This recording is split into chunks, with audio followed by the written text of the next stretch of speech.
ស្ដីបងប្អូនជាកសិករខានចេញវីដេអូមួយរយៈបងប្អូនភាសាតាមជាដែននេះសង្គ្រាមចឹងហើយវល់ភិសឹកមួយរយៈឥឡូវមកចាប់ផ្ដើមកាប់ដំឡូងយើងវិញឃើញថាតម្លៃឆ្នាំនេះវាមិនសូវល្អបងប្អូនថ្លៃ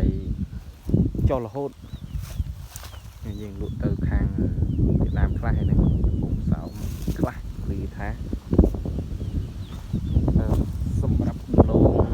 ខ្ញុំប៉ុណ្ណេះតាមប៉ុណ្ណេះចឹងយើងមើលថាវាឆ្នាំនេះប្រហែលជាឡងចុងច្រើនចុងច្រើនណាគឺថាយ៉ាងម៉េចយ៉ាងម៉ានេះបើដោយសារខ្ញុំធ្វើក្រៀមឃើញបានថាប៉ុណ្ណឹងគេអត់ទៅមើលគេដាច់ច្រើន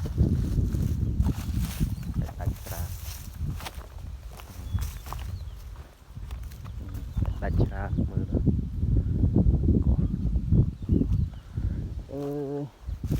ដីក្រោយត្រៀមដាក់ភ្លៀងមកគឺ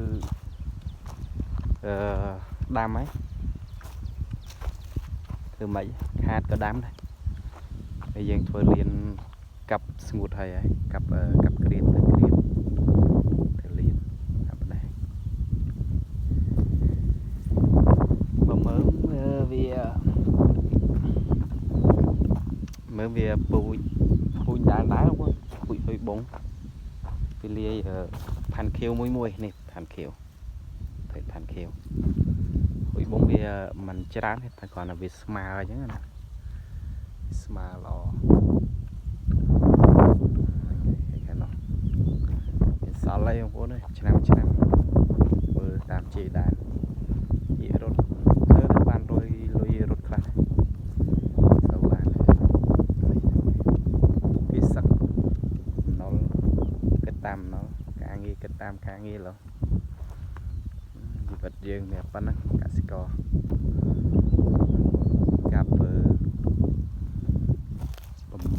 6ហាត់ចិត្តហើយ